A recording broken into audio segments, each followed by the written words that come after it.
I was at church the other day, we were having a kesha, and when it came the time to pray for the country, so people were given choices to pick and choose what to pray for. So people signed up to pray for the family, very few people signed up to pray for the government. So what should be obvious that a Christian should be praying is actually not so obvious anymore. In fact, lack of involvement is perhaps the greatest level of disobedience. Not being involved means that actually you're not being part of that solution. If anything, then you're aiding the destruction.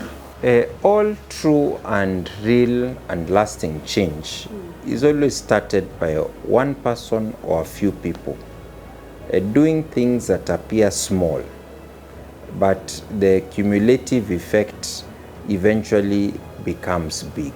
So I told the Lord and I told my team, when I'm done with my time here as the MP, I pray, I want people to say we had an MP who was a Christian.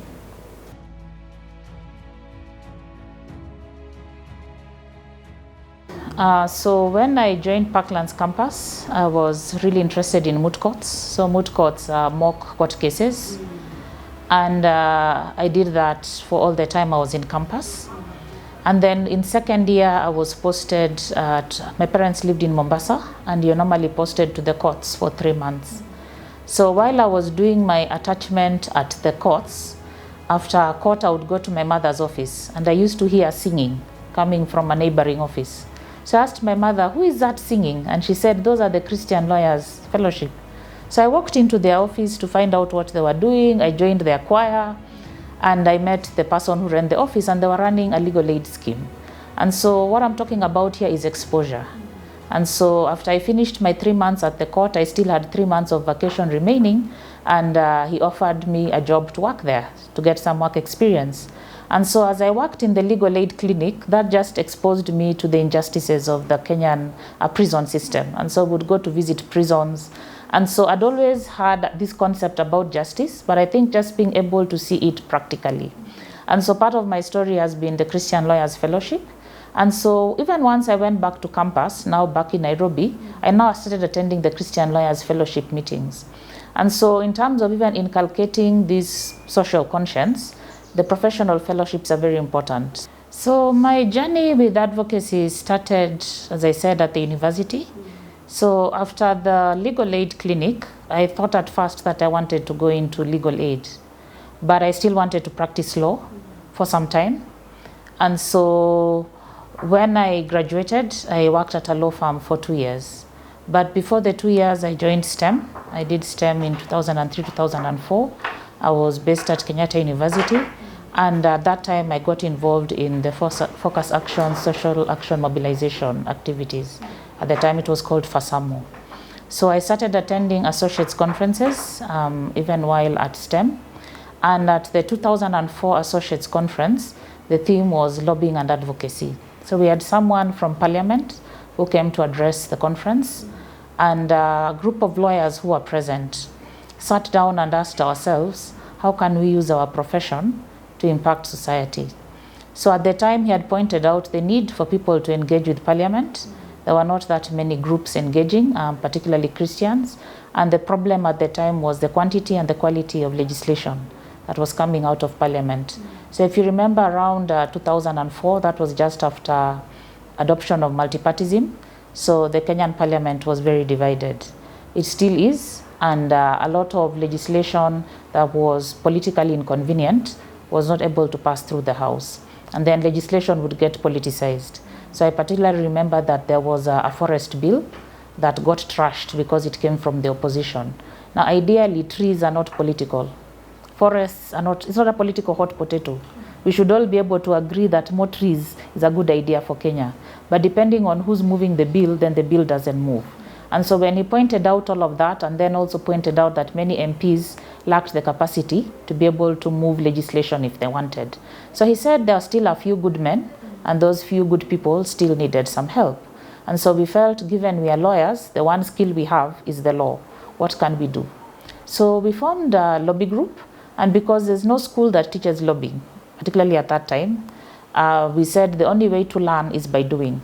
So at that time, all of us had jobs elsewhere, and I was working at a law firm. And so we would meet over weekends as we tried to think through our idea of how to set up this lobby group, and eventually said the only way to learn was to actually pick a piece of legislation that was suffering those problems, stuck in the House, not moving. And so we checked to see which bills had been pending for a long time, and we landed on the tobacco control bill. Now, we landed there by accident. I can't say that prior to that I had any particular interest in controlling tobacco. I don't smoke. But we picked that bill because it had been pending. This was 2004, since 1998. So 6 years, and it hadn't moved because of a powerful industry that was blocking it. So we felt that in terms of God's justice, God is concerned about health. And so we thought this fits our criteria. This is a bill that if we engage, we can move it forward. This is something that God would want for Kenyans. He would want their health protected. And this is something that we can apply ourselves to. So we picked it up, we read the bill, I started learning about tobacco control. I figured out there was an international convention. I read about it. So the good thing about lawyers, we are taught the law. Rather, we are taught where to find the law. So you can pick any subject literally and work on it. And then we approached the Ministry of Health, who were very naive at the time, and said, we are a bunch of lawyers who are willing to work with you, and they didn't want our help. So we sat down and asked ourselves, okay, so what do we do? And then we discovered NACADA, the National Agency for the Campaign Against Drug Abuse. And so when we walked in and offered free services as lawyers, they were very happy to have people to help. And so they offered us a boardroom to meet in, and we started the work. So they helped us identify a member of parliament to move this bill. We got a lot of assistance from the person who'd come to speak at the conference, who worked at parliament, who gave us some training on the legislative process. And we started. We had no money. And so many people don't start because they put money first. Money follows ideas. And so eventually in time the money came, but at the time we didn't have any. And so we used to meet. I used to know the best places to buy mango juice in town, because we met at restaurants as we drank mango juice and strategized. And between 2004 and 2007, eventually the law passed in 2007. So by then the work was clashing. So you have meetings with government offices, they operate Monday to Friday, working hours. It started to clash with my full-time job. So eventually I had to make a choice and pick which one I wanted.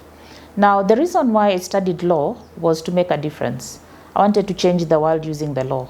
And I felt that my work at the law firm, where I worked for corporate entities, was not changing the world. The only thing it changed was company bottom lines. So you're trying to get better profit for corporates. And I felt that's not why I studied law. I studied law to change the world. So I found the work that I was doing more meaningful. And once that first law passed, I realized the power in what we were doing.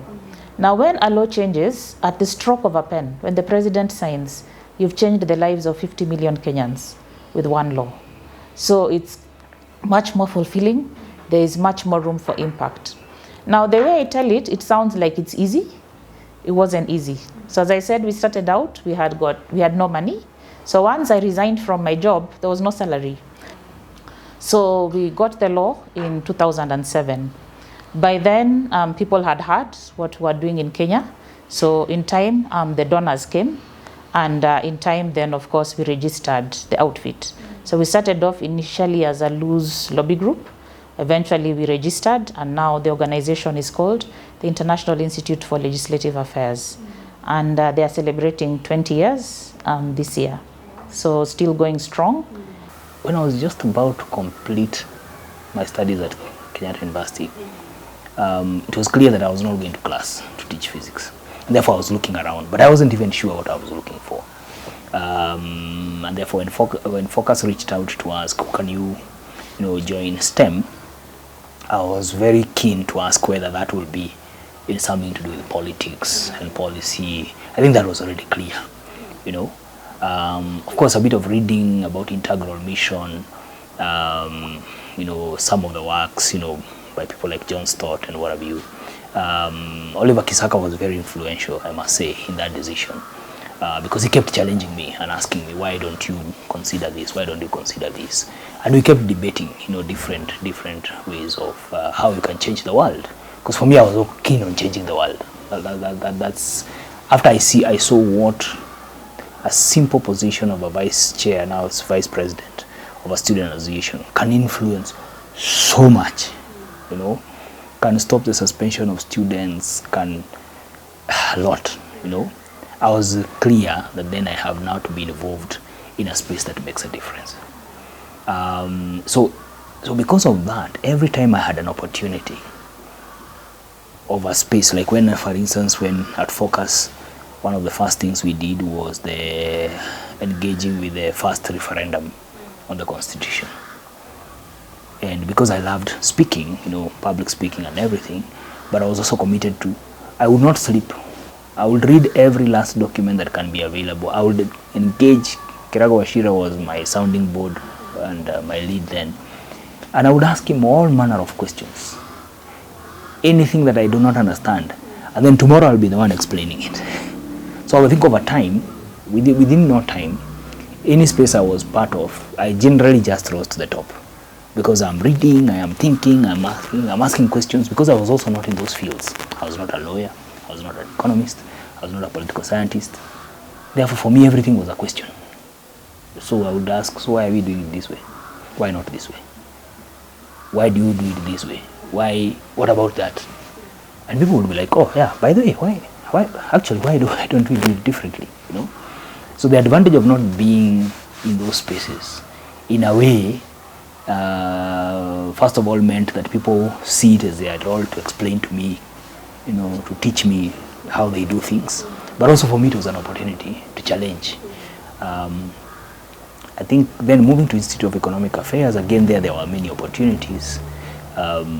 Literally it was a space that was very virgin, you know, very, and you know, not many people, very niche, and therefore if anything you did and did well, you generally rose to the top, you know, and that I think over time. So then of course I picked the matter of devolution towards doing that, and then realized this was going to be the future, you know, of Africa, because for the first like 50-60 years, African countries were just doing centralization because that was the way to consolidate. For a good purpose then, later I think it was really a blunder to bring people together, but then it became a way of consolidating all the power. And then I was like, from 2000 moving forward, the future is decentralization. People want local governments. People want to be able to make decisions where they are based. I think then that has led one thing to another. But I think being involved in the very initial discussions on devolution meant that then I was being now invited into all manner of spaces, even places where I had no idea what was being discussed. But because I had already established a seat where anything you're sent, read, ask questions, read, ask questions, read, ask questions. In the process, you refine your thought, your thought. Of course, later then, of course, did my master's and my PhD in public management, and then, of course, then that in a way, from an academic and professional angle, firmed up, you know, my seat on the table, you know, in terms of this space. So I stopped saying I am a student of physics and mathematics, which I still do for people who want to try and remind me that I didn't study in those fields. But that's neither here nor there. Of course, now coming to IBP Kenya and then now Bajeti Hub, the space here has been more of doing two things. Internally, building a team. So my entire staff team is people fresh from campus, save maybe 2 or 3 people. Everybody else has just walked straight from campus, got an internship, and then we train them. Because I was like, we need new blood. We need to do civil society work differently. I was the first Kenyan pastor at Nairobi Baptist in 1979. It's when I was there, I mean, now doing everything that now you do as a pastor. At some point I was on my own. And you know, church planting and training and preaching. But I will never forget 1982. The government then, Parliament then made Kenya a one-party state, formally. And it was a dark day. You could feel the atmosphere. I think everybody, you could feel we were not heading the right way. Within months, there was an attempted coup. And to me, there was a relationship, because the minute you take away the space for people to think freely and choose freely, then you encourage the men and women in the barracks to begin to see politics as an alternative, which fortunately couldn't succeed. But the only reason I mention it, that was August the 1st, 1982, was we were going to have our first service in a church plant that we had just started in Buruburu, the new estate in Buruburu. And so bullets are flying all over the place at night. So it was my duty now to get up in the morning and call everybody to call off the church plant. And I remember very clearly at about 3 in the morning, when I knew what was happening, I left my bed and went on my knees. I was young. And I told the Lord, if there is any way, anything that I can do as a Christian to play a part, however small, to make sure that we don't go this route, Lord, use me. I was 2 years and a bit into the pastorate. And that has never left me. I then went for my master's in New Testament in Chicago, came back, but it was when I was in Chicago, exactly 40 years ago, almost to the month, John Stott published a book. Today it's called Christian Issues Facing Christianity Today. It came out as Involvement 1, Volume 1 and 2. This was spring 85, around April 1985. I read that book because John was a close friend. In fact, he was one of my sponsors to my master's degree. And it absolutely blew me away. I had followed the discussions in Lausanne in 1974. That's another story. And the issue of evangelicals getting involved in social public issues was beginning to gain traction. Then there was the Manila Manifesto, I think around about after Lausanne. And that subject received greater attention. It's always very important when leaders from around the world meet and pass a resolution, because normally those things are negotiated. You want scholars, you want theologians, you want evangelists, practitioners in ministry. You don't take that lightly. So when this book came out, and because of the author, the authority it carried was enormous. So I went through it and I asked my supervisor if I could do a paper on that book. And this is Dr. Carson, and he allowed me. So I then did a critical analysis of the book. But in the process, I realized when I came back now to the pulpit, because I was on sabbatical, this issue was going to receive a lot more attention. And about the time I came back from the US, then now the consequences of the coup are now beginning to be felt politically. Not long after that, you had the Mlolongo elections in 1988, which we stood and opposed from the pulpit of NBC, together with a number of other church leaders, mainly Protestant at that time. And we must be thankful to God for men like the late Henry Okulu, Bishop Muge, Dr. Gitari, Timothy Njoya, of course he's with us, Archbishop Ndingimana Anzeki. These men put their lives on the line, and many others. And especially after the clashes now came into the picture. And many other, it was a difficult time for the country.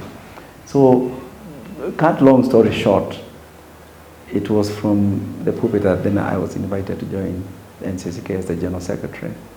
So I went and I had 14 wonderful years as General Secretary of NCCK. In the run-up to the Constitution of Kenya 2010, we did a lot of advocacy. This was just before KCPF was formed. In fact, it was the people who formed KCPF who were involved in training of trainers. We didn't end up changing the text of the Constitution, but we got certain commitments from the public leadership of the country. That the Constitution will support the right to life, it will support family values, it doesn't oppose these things.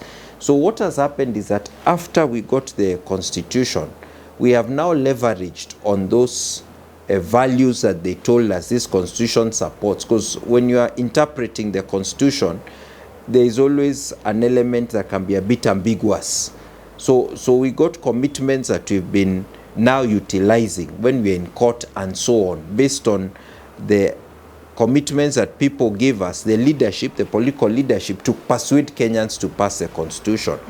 But around 2013, 2014, for example, we had the family bills, the marriage bill, the matrimonial property bill, the domestic violence bill. We participated substantially.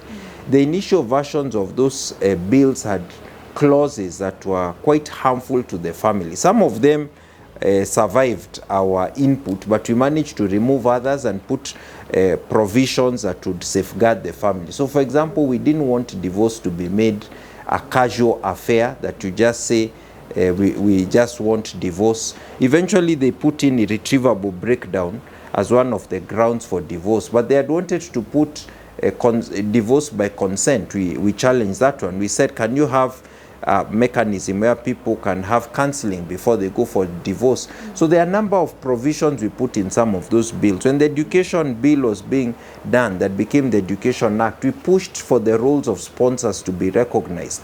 Sponsors have played a very important role in Kenyan education, and they were about to be completely discarded. We did advocacy in that area. We've done advocacy in regards to the health bill to avoid putting clauses that introduce, for example, rights to contraception among teenagers, because we don't believe teenagers should be engaging in sexual activity. In fact, it is prohibited by the Sexual Offences Act. So I can give a long list of bills we've participated in, but you also realize that even more important than bills is policies. Because the bill gives the top level law, but policy is what determines most of what is happening on the ground. So we've been involved with the Ministry of Education, matters of education policy, values-based education, KCD, to avoid set books in the curriculum that are opposed to our values. We've been involved with the Ministry of Health, issues of reproductive health, things of abortion, etc. All those are in the Ministry of Health. For example, we contributed to the reproductive health policy, among other stakeholders, that remove some of the phrases that they like in the West, like comprehensive sexuality education, which they used to bring explicit sex education into the schools, and they affect our young people. And so on. And we've also been involved with the Ministry of Labor and Social Protection, because the division on family is under the Ministry of Labor and Social Protection. For example, we contributed to the development of the Family Promotion and Protection Policy. Can you imagine? Now we have a national policy for family promotion and protection, and we're in the stage of trying to encourage its implementation. So these are some of the things we've done at the level of advocacy. Some of them is at the level of sensitization of people. Some of our partners are doing great job, like Protecting Life Movement Trust has started crisis pregnancy centers. They call them Kyotas. Pearls and Treasures Trust is counseling women and girls who are post-abortive and they are suffering from psychological challenges, and also encouraging them to avoid these kind of things and on the dangers of abortion. And so on. And then we have student chapters where we're engaging students, encouraging them to uphold Christian values in a very secularized environment. So there's a lot of policy work, also work with the people on the ground. So these are some of the things that we've been doing. And then I also got involved with Kenya Christian Professionals Forum. And in Kenya Christian Professionals Forum, we are interested in advocacy and membership. So for advocacy, we identified areas of public policy that were affected by the Constitution of Kenya 2010, and there was a risk of deterioration of the cultural environment. So issues to do with right to life, family values, which we consider very important, religious freedom, good governance, and values-based education. So we've spent the last 15 years more or less working in that space, working with parliament, working with government ministries when they are coming up with policies, going to court when there are cases, of public interest in nature so that we can pursue our vision of society, which embraces family values, faith-based values, and doesn't view them as something that is divisive or second class. So we've done a lot of work in that area. Then something else that is interesting is that in Kenya Christian Professionals Forum, we started a series of awards. We call them Utumishi Bora Awards. Because we said we're always complaining about the things that are going wrong in matters of, as Christian professionals, servant leadership.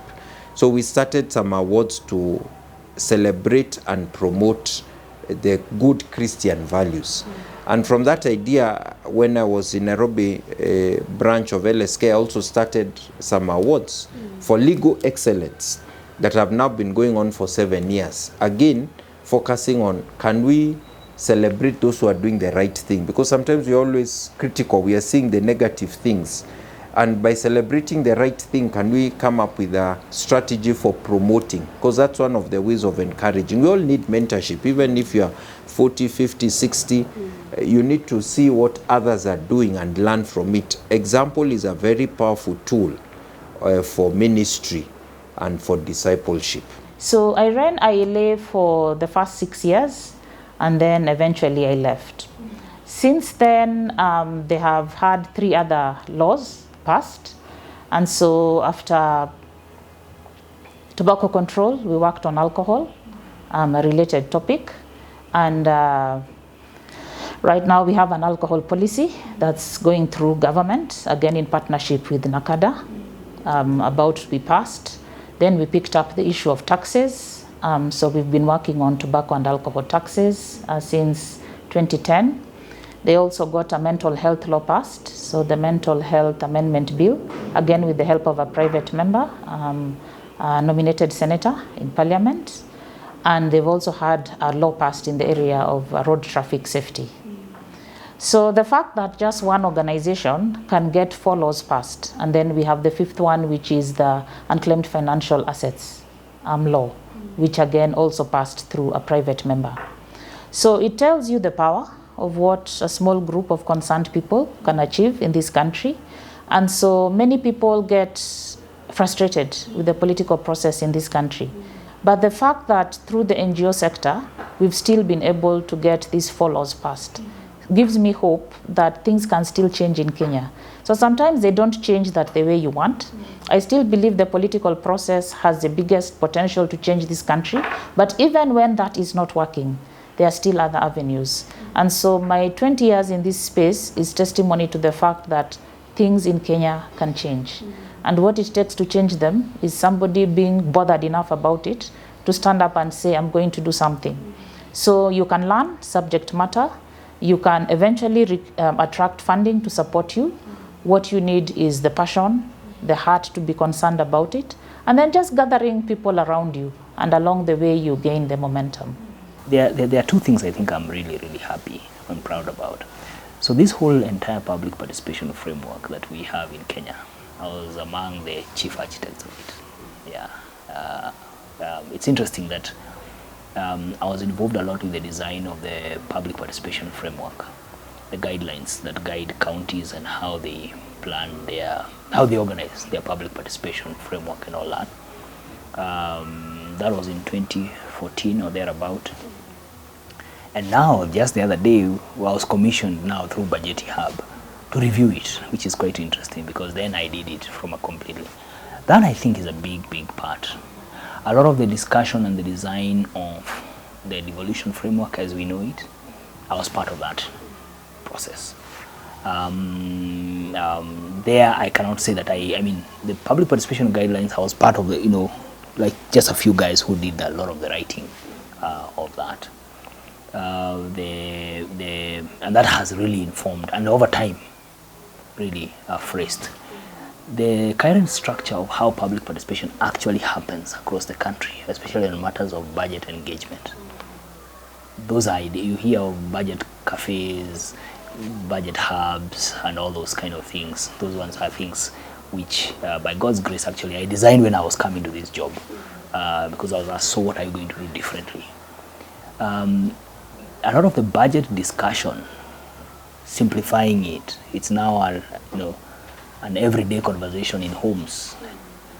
You may not see it, but the more I look at all the things I have been involved in, and particularly leading from here now, a lot of it I can trace it back to conversations we've had here, including what turned out to be a very interesting process of greeting members of parliament. Initially, I came up with the idea of write to your members of parliament, and I really pushed for it.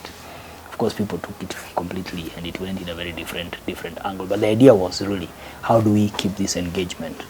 The public debt discussion is almost I've been at the forefront of that, both in the policy circles, very deep at it, but also trying to simplify that discussion in the public space.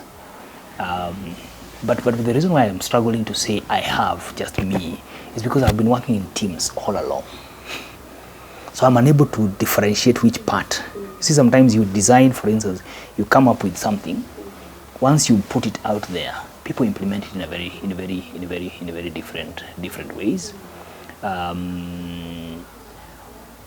But for me, the devolution framework and how we have run it, of course, there are things that have not necessarily gone. A lot of the design work of the PFM training for members of parliament and civil society, for members of parliament and for MCAs, that I wrote myself. Yeah, the PFM training model. So my contribution has been more from a very technical angle, but also in terms of trying to just shape that framework of how we participate. So last year for me was like the best thing that ever happened, because I felt like all my work was now validated. That actually the things that I had been talking about and been part of people talking about them, some of which will never be noticed because these are things you painstakingly have spent hours working on them. You appear in parliament, you thought you were going to appear 10 of you, you find you are alone, and you push through, because people say those things are too technical, you go deal. You go and now everybody's talking about it. I think for me that there's no greater achievement than that. I worry the needle has not moved a lot, though I spend a lot of time training and engaging with believers and believer communities. I still feel there's something that has not quite turned, but it's turning. I think it's right to say that. Is turning in terms of just ensuring that of course, where Bajeti Hub is, I celebrate this because by God's grace, we've been able to build a very formidable organization of young people. We've been able to train, over the 7 years I've been here, we've trained budget facilitators or people with budget competence who can work with their communities across all the counties, minus one, Samburu, and we just found somebody who we are going to be training in that county. So, I feel like now there's a support, there's an ecosystem, because what I've been trying, what I believe God had called me to do is really to build a strong critical mass of people who can support the change movement that we want. You see it with Nehemiah, walking with these guys at night and showing them. Basically, he's trying to mobilize their thinking in the task that is about to come. And later it was going to be tested. And at one point then they have to build with one hand and carry a sword on the other hand. You need a critical mass if you want to see the change. The NCK is not just there for itself, it was there for the churches and for the country. That's why it was set up in 1913. And so advocacy then came in more directly than would be the case, because when you are doing that as a preacher, you come to advocacy from the standpoint of biblical exegesis and the preaching and application of scripture. And you find plenty of material in the Bible. I talked about Genesis 1, the 8th century prophets, the teachings of our Lord and the apostles. And so you come into it from the standpoint of a preacher. So you've got to be faithful to scripture, but also apply it to the society. But in NCK it was more direct than just, it was informed obviously and undergirded by scripture, but it was more direct because you are doing civic education, you are doing election monitoring, you are taking position on behalf of the member churches in terms of the health or otherwise of the nations, of the nation and the region. We got involved in the region quite a bit. And then as I came to the end of my time, again, I went back to the Lord, and what do I do now?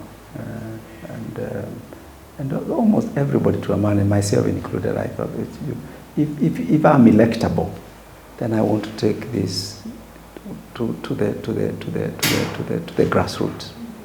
I was particularly concerned. I come from Embu, about the constituency that I came from, and so I served as an MP for 10 years. Much of the work was basically just what you call community work, because it is using CDF well, building toilets, building schools, roads, electricity, just guiding and managing resources to make sure that the community was better by the time one left. So that took pretty much a lot of my time. The rest, of course, was in Parliament. And I was privileged to chair 2 committees in my 2 terms. The first committee was the Land Committee. And so I was involved with the then Minister for Lands, Jimmy Orengo, the current governor for Siaya. We worked very closely to bring into place the land laws that we have today. Pretty much all of them, other than even the Community Land Act that I think that was enacted in September 2016. I was a member of the Lands Committee. And so land was very, because of what I had seen in the clashes, like here and everywhere else, it was something that I felt I would like to play a part. And that's now where policy, because the highest form of policy making and advocacy is actually legislation. And so to have the opportunity to legislate and to drive the agenda in terms of land and water management and mines and forests and so on was an enormous privilege. In my second term, I was then the chairman of the Budget Committee, Budget and Appropriation Committee. So every year we did the Appropriations Act. And it was an enormous, most unexpected, that's another story. You can't do that without the direct involvement of the highest authorities, because it's a very sensitive subject. So when I was asked to consider, I felt quite inadequate, but I said, okay, I'll do this, but I'm comfortable with the big picture, but not the details. Fortunately, there is a budget office that then deals with all the details. And so with the backing of my colleagues in the House and the budget office, we were able now to give the country, to stabilize that, the budget making process. Things were done on time, difficult negotiations with the governors, the Senate, and so on and so forth, trying to balance the books with a very small envelope. Well, I was very clear. I went to Gashoka then as a Christian and as a pastor. I was very clear. And I told the Lord, and I told my team, when I'm done with my time here as the MP, I pray, I want people to say we had an MP who was a Christian. In terms of just the way the resources were distributed, the heart we brought to the projects, the fairness, humility, focus. And so we went to serve.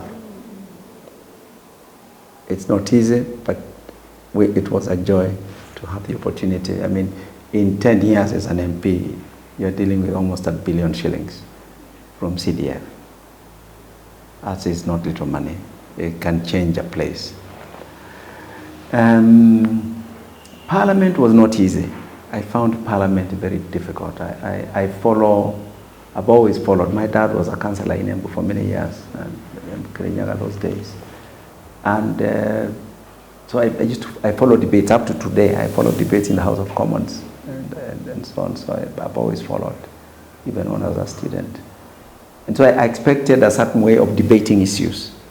in the house. It's not what I found. And then you have to adjust, you know, kizungu mingi unaweka kando. Then you have to adjust. And then you adjust it.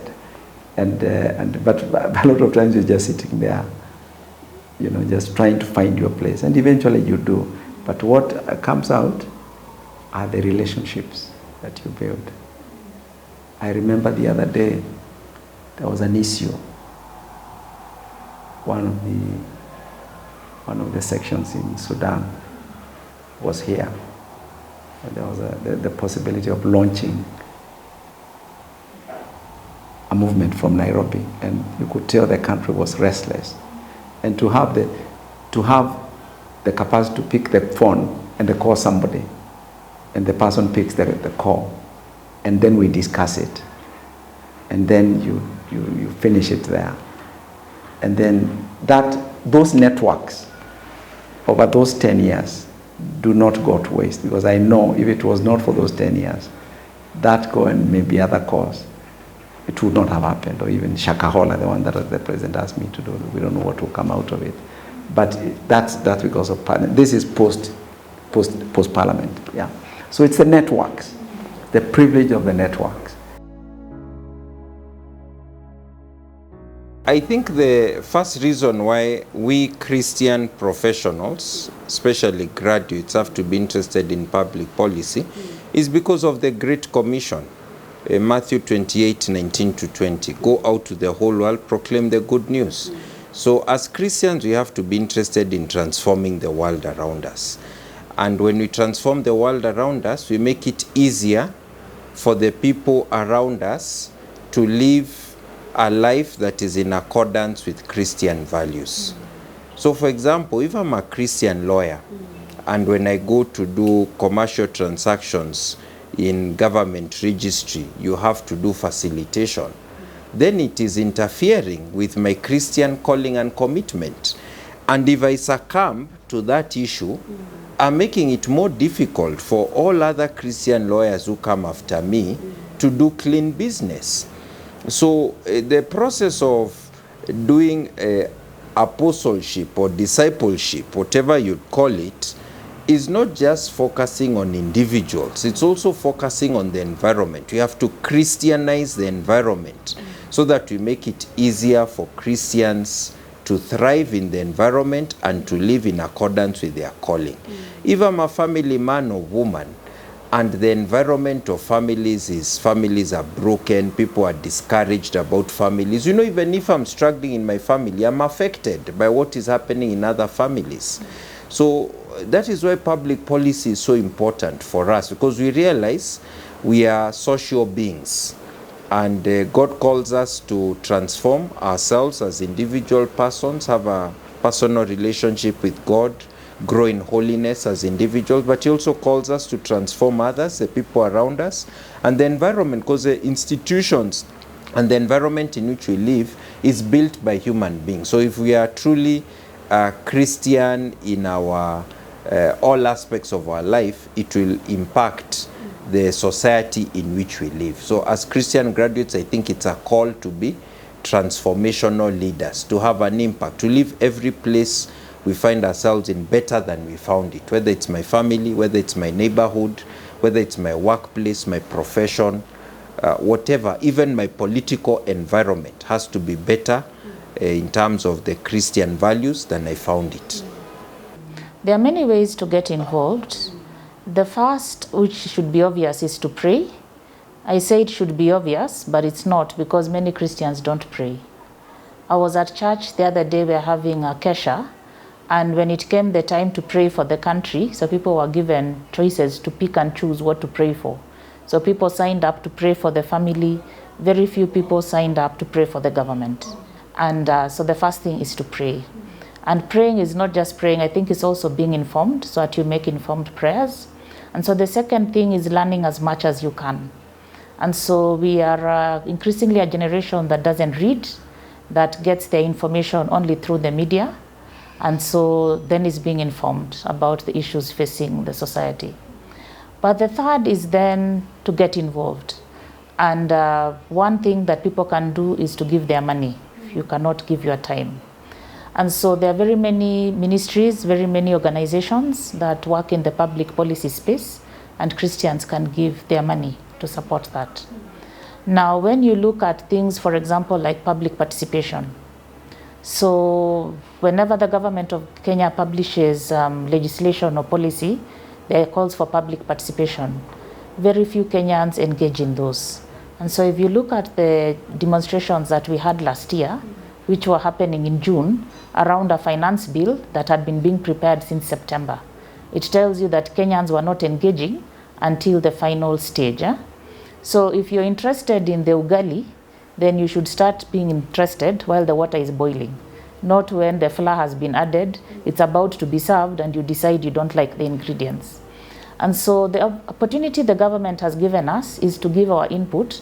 Every single policy must go through public participation, and these are normally notified in major newspapers. And so everyone has an opportunity to attend public participation, not just for national legislation, but even county legislation. So if you're concerned about how your county is run, any bill your county is passing has got public participation. If you're concerned about taxes, there's public participation for the finance bill. If you're concerned about the environment, you're concerned about children, you're concerned about road traffic accidents, it doesn't matter what you're concerned about. There's always room for public participation. Then, if you want to engage even deeper, then you can join an interest group or you can start your own. And so when you look at things like the Kenya Christians Professionals Forum, you can join that. They have public policy committees. Within your own church, you can start a social advocacy action group. I know CITAM does that, and you can pick up the issues that concern you. Whatever the issue is that bothers you, there normally is a way that you can engage it. And so you could join an existing group, or if you find there's no group in the area that bothers you, you can start your own. I've got a friend with 2 autistic children, twins. She's formed an autism society because she realized that there's nobody dealing with the problem that concerns her. So there are plethora, many ways to get involved, and I think it's we who fail to engage. I think the avenues that are there, so for the Christians, the first one I would say, and this is very specific, then I come to the general ones, the fact that you have a community of believers that meets every Sunday, it's a perfect avenue to discuss these things. Because the politicians you talk about, the policymakers you talk about, are in our congregations, are in our fellowships, are in our community. I'm not saying then you try to pull their offices, but when you make that a very central, when you think about the liberation movement in the US, a lot of those conversations within the black community were done in churches. A lot of them, they were done in church, because that is a space where, when you think even about some of the other religions, a lot of things are sorted out in the mosques, or in the synagogues, because these are places where people who share common values. So that's one big avenue which we don't use. I find it's rare, because, and what we are saying is that is an avenue because it's an avenue through the sermons, it's an avenue through the content of fellowship, because what consumes your mind is what then you get to do. So that's one avenue which for me, and it presents itself every week, and that's why politicians like to come to church. They don't come to church sometimes because they care to worship sometimes, but the numbers that influence policy are in churches, and it's a free gathering. So that's what. But then there are the formal and general. General, what I mean general and formal is that these are now opportunities available for everybody else, whether Christian or non-Christian. The first one is the opportunities that avail themselves through the trades and engagements you're involved in. If you're in the education sector, the unions, the different education forums, whether the private sector, the heads of schools, the science teachers grouping, there are all these sports. Those are huge opportunities, And almost every profession I know has a space where decisions and policies are discussed and engaged. Whether you think if you're a medic, they are both political unions, but they are also professional ones. If you're an accountant, there is ISPAC. If you're a company secretary, there are IC. That's a big one, because a lot of There, everybody comes, whether it is the most senior accountant in government or the most junior accountant in a kindergarten or in a community project. When you meet there, you meet as members with a common goal. That's one space. The second space is what I call the public participation spaces that are provided by the executive arm of government. And again, this again cuts across, whether it's a policy being done on housing or on education, there are opportunities again to engage. You know, these are far between because it is when a policy framework needs either to be revised. For us in public finance, it's regular, it's every year. You know, this week and last week we've been having conversations with Parliament. No, we had discussions with the Treasury earlier, so the executive. But the last one are opportunities that then you can create. And largely these are opportunities that come through petitions, protests, picketing, all manner of that whole array. These are basically things that you are not happy about and you raise them yourself. So you don't wait for the formal invitation by Parliament or by the executive. You're just not happy with your road. You write a letter to the office responsible. That's a form of engagement. That one nobody needs to push you. You're not happy with the school, the way the school is running. You write, you raise concerns, or you raise concerns with the Auditor General to go and investigate, or with the ethics and anti-corruption. So basically where you apply yourself without necessarily, you can come together as a people. But there's also an opportunity that also presents itself with something that we rarely use. One is called petitions. So this is where you write formally to the Parliament and say, I am concerned about this matter. Can the Cabinet Secretary responsible of this matter respond? And you send it through your Member of Parliament, or you send it straight to the clerk and it's read on the floor of the House. But then there's also judiciary, which is what we call the public interest litigation, PIL. Public interest litigation basically means that you are not happy about something, or you would like something addressed or revised or whatever it is. And therefore, you go to court and institute a public interest litigation. You know, sometimes all you want is information to be made available, or a law to be, because you have tried petitions, you've tried protests, you've tried picketing, you've tried all manner of things. Nobody is responding, so you go to court. There are three institutions in Christian theology that God has given us in our life, this side of heaven. That is the family, the church, and government. These are not man-made institutions. They're not.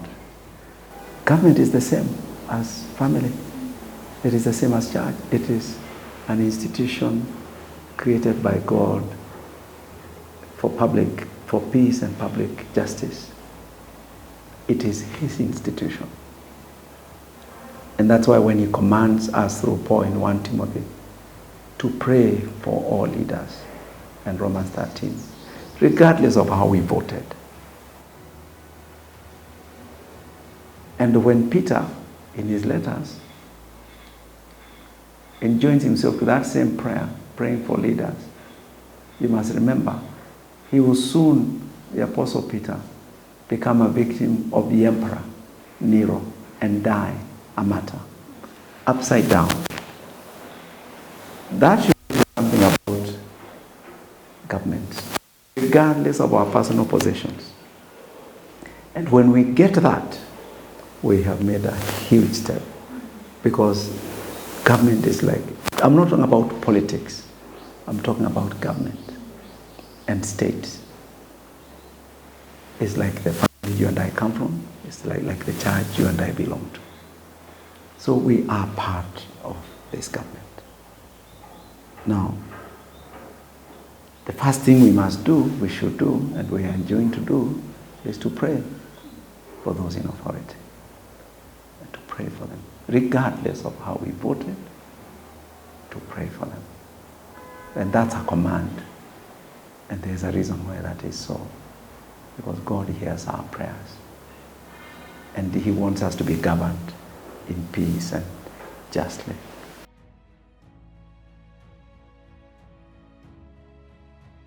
All true and real and lasting change is always started by one person or a few people doing things that appear small, but the cumulative effect eventually becomes big.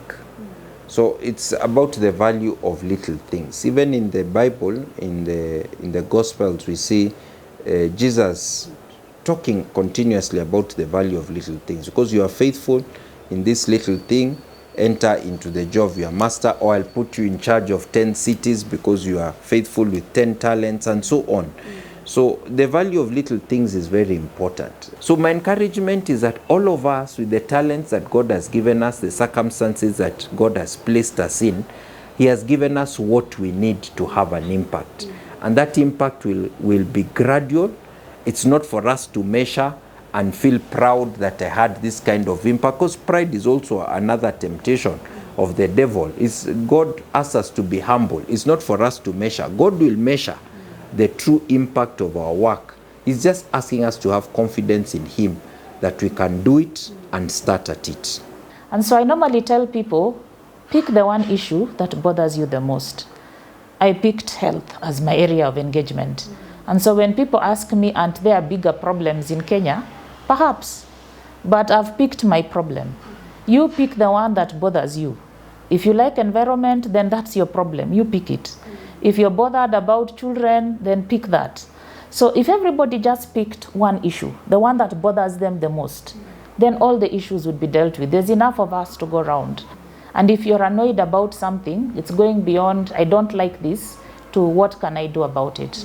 And then for me, in my case, is how you use your profession. Because when you look at Moses, he was asked, what do you have in your hand? He had a shepherd's stick. So God used that stick. For me as a lawyer, what do I have in my hand? I have a law degree. If you're a teacher, what do you have in your hand? You have teaching. If you're a journalist, what do you have in your hand? You've got a camera. If you're a doctor, what do you have in your hand? You've got a scalpel. God expects you just to use that. And so in the space that you are in, how can you address what needs to be addressed using what you have in your hand? It always amazed me. For the 10 years I was in the house, first of all in the old chamber, then the new parliament. It's an amazing building. I would sit in the house. It's an incredible building. But I have never felt majesty.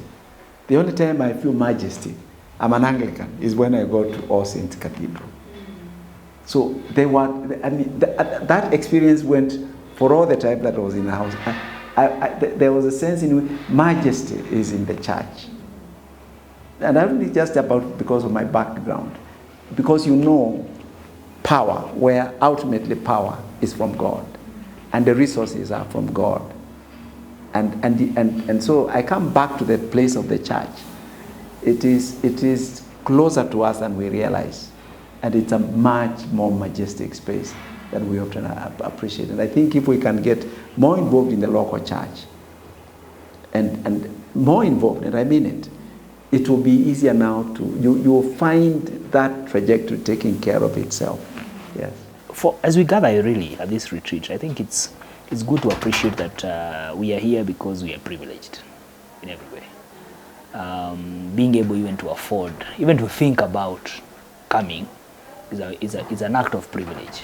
So as we take this moment to rest, relax, enjoy, I think it's also a question of how shall I use my privilege moving forward, not just to more for myself, but to make others more privileged. Is it by privileging them by voice, which is something I consider, so that every time you have an opportunity to speak in a space, you're speaking knowing that you're speaking for people who would like to say what you're saying, but they will never get that chance. Others, it's privileging them in resources, in the employment, how we design our employment creation. Some of us are in decision-making places. We are the real prayer items that Kenyans are praying for. God help our leaders make those decisions. You are that leader that Kenyans are praying about. But finally, for us to remember that I don't think there is any effort that is done in Christ that is ever a waste. It may look difficult, tough, long, rough, but it's never in vain.